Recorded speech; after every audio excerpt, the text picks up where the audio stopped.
Hi everyone, this is Wasista from Uniplat, and you're watching the SDGs podcast presented to you by Uniplat.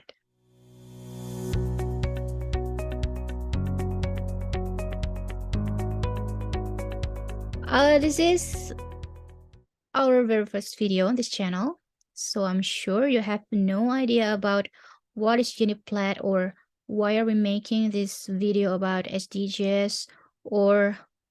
well, I'm sure you have so many questions about us, but need no worry because our first guest today will hopefully enlighten and answer all of your questions.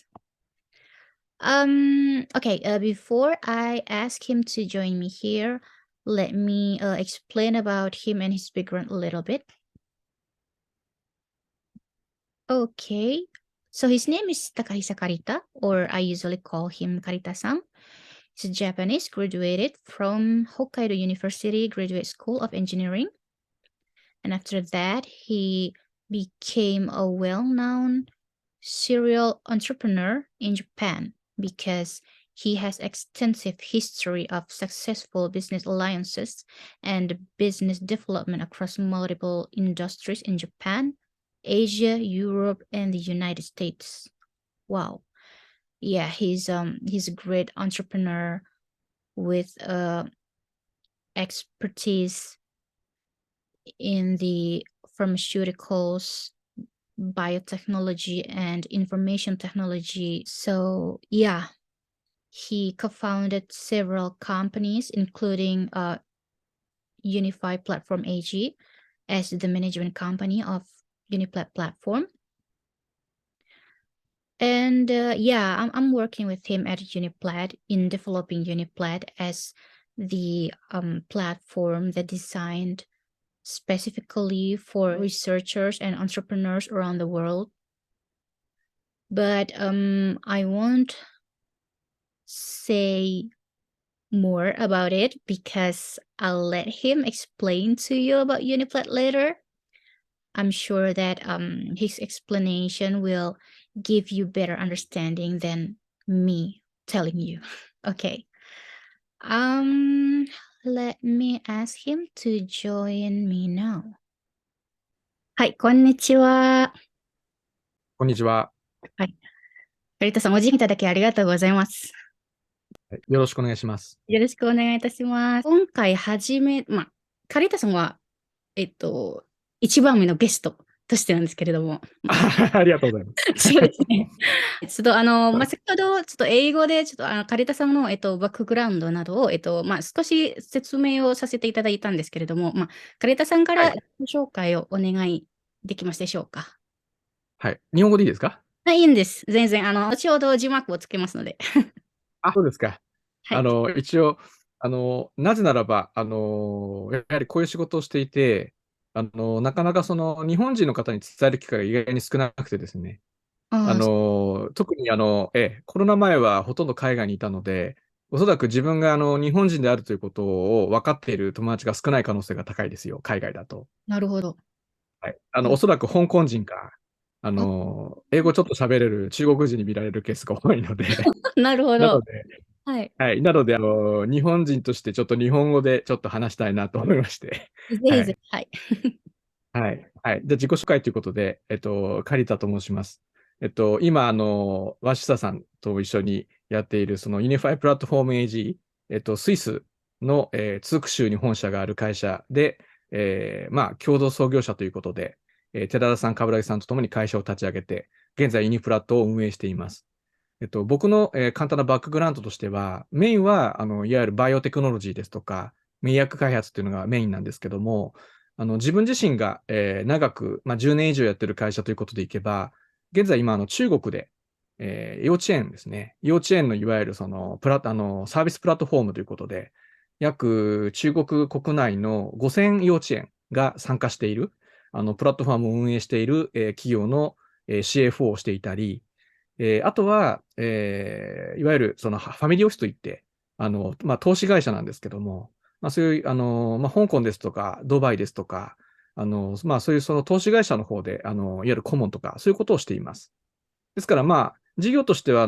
おそらく今、7社ぐらい関係してるんですけども、まあ、今回のユニプラットから、まあ、教育とか医薬ですとか、あとはまあ、投資関連ですとか、環境とか、かなり広い範囲で、いろいろ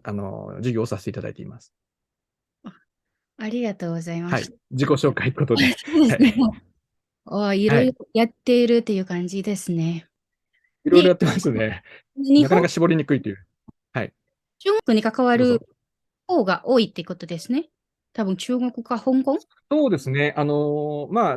いわゆるまあ、そのプロジェクトとか事業を、いわゆるその事業規模ということで考えていけば、まあ、圧倒的に今、おそらく中国の教育事業が大きいと思います。およろしくお願いします。よろしくお願いいたします。じゃあ、ます。最初からなんですけど、はい。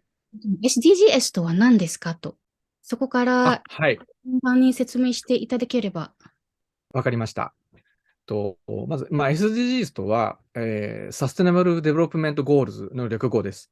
日本語では持続可能な開発目標として訳します。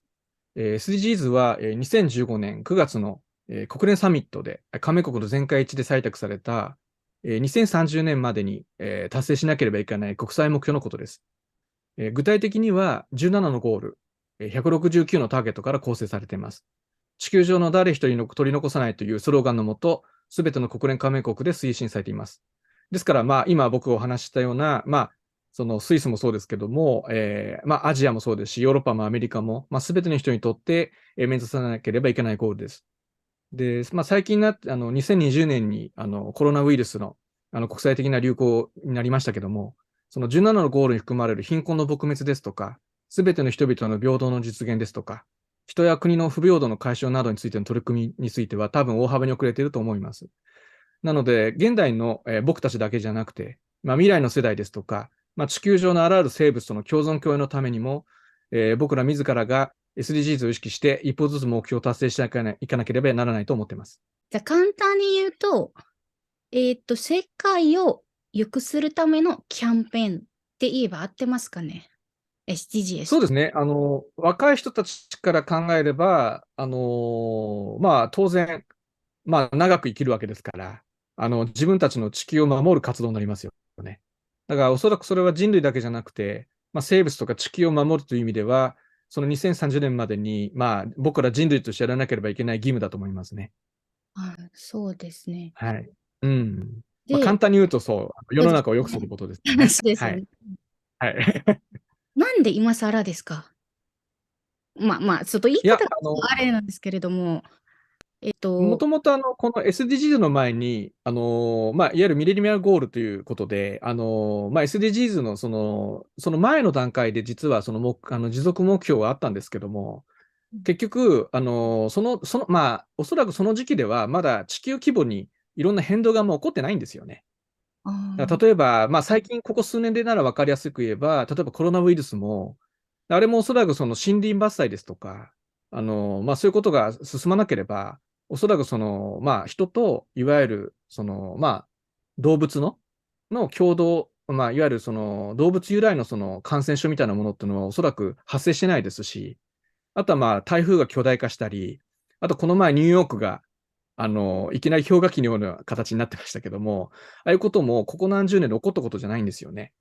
で、日本も、もちろんその気候変動が激しくて、本来来るはずじゃないような台風が、まあ、すごく大きな台風が来たり、あと洪水になったり、あと地震もそうですけども、まあ、身をもって、そろそろその地球に対してみんながその活動しなければいけないという時期に入ったんだと思うんですよね。なるほど。じゃあ、まあ、うん。はい。今更急にじゃなくて、もう本当にはい。数十年前からも取り組みはあったっていうことですよね。そうですね。だから、まあ、環境に関係する専門家ですとか、学者さんですとか、